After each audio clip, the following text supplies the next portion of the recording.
A person like that requires a lot of people to resolve it peacefully, requires a lot of energy, and sometimes these camps don't even have sufficient energy to run themselves. So the added thing of, you know, the easy thing to do is just call the police and get them carted off, but that's not really a solution.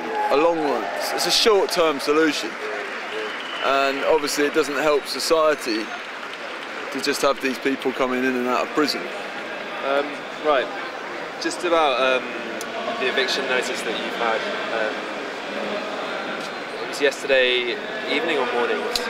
No, what we had was wasn't an eviction notice. What it was a notice that unless we left here by 6 o'clock yesterday afternoon, that the Greater London the Corporation of London, the City of London, would engage in legal proceedings through the High Court to seek a court order for our removal, also known as an eviction.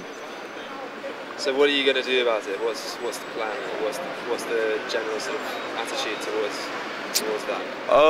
Well, as yet, because it's fairly early days, we haven't actually engaged in a major discussion on the topic, but we will be sitting down together and talking about peaceful ways of responding to not only the legal proceedings, the court case, but also the event that, should those proceedings go in favour of the City of London and an eviction happens physically, how we will physically respond to that.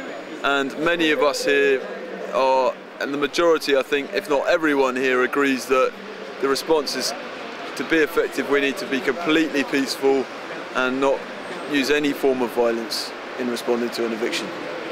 All the decisions are kind of worked out through public meetings, is that how you do it? We have general assemblies which take place every day, and those assemblies are places where proposals are put forward through working groups, and then they can be discussed by audiences of sometimes up to 500 people who split off into smaller circles, discussion circles, and they thrash out the details so that proposals can then be modified and adapted, and eventually we get to what we refer to as consensus, which is basically complete agreement of the people that are present at the General Assemblies. Just finally,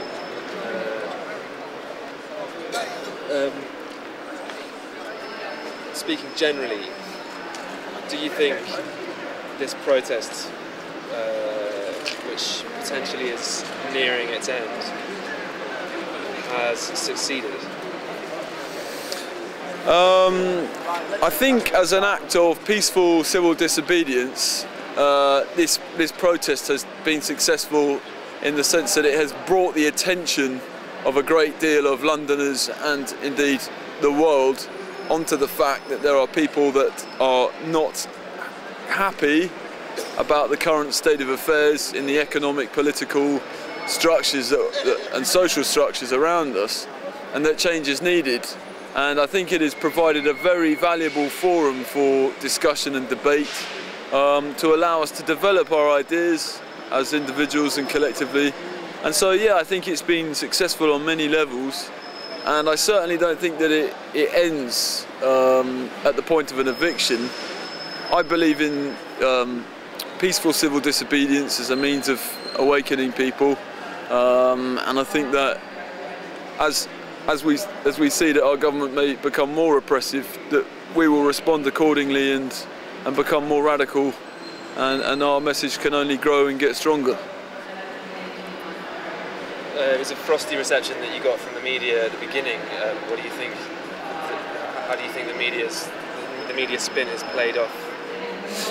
I think we live in an age where the media is so transitory, and there's never any opportunity for truly in-depth analysis. We have daily broadsheets of 60-70 pages long, and we are subjected to an absolute information overload. One minute we're reading about an elk drunk on apples stuck in a tree, the next minute we're reading about something really deep, and then we're back to the trivial again. And then we're bombarded through the TVs with shows like Big Brother and all plethora of information. So I think that the media struggles here to get catchy sound bites, which it can then give out like little pieces of chewing gum to the audience. Whereas what we need is, the job of a media should be to communicate, and the independent media on this site, who are not part of any organised media groups, they've been doing that very well in the form of articles. We've published our own Occupied Times, we publish online videos, we write essays. If you actually look into the media that's coming out of this site, it's very well written, very deep and understanding, and that's what it needs, because the amount of discussions that are going on here can't be summed up in a small section in the Metro.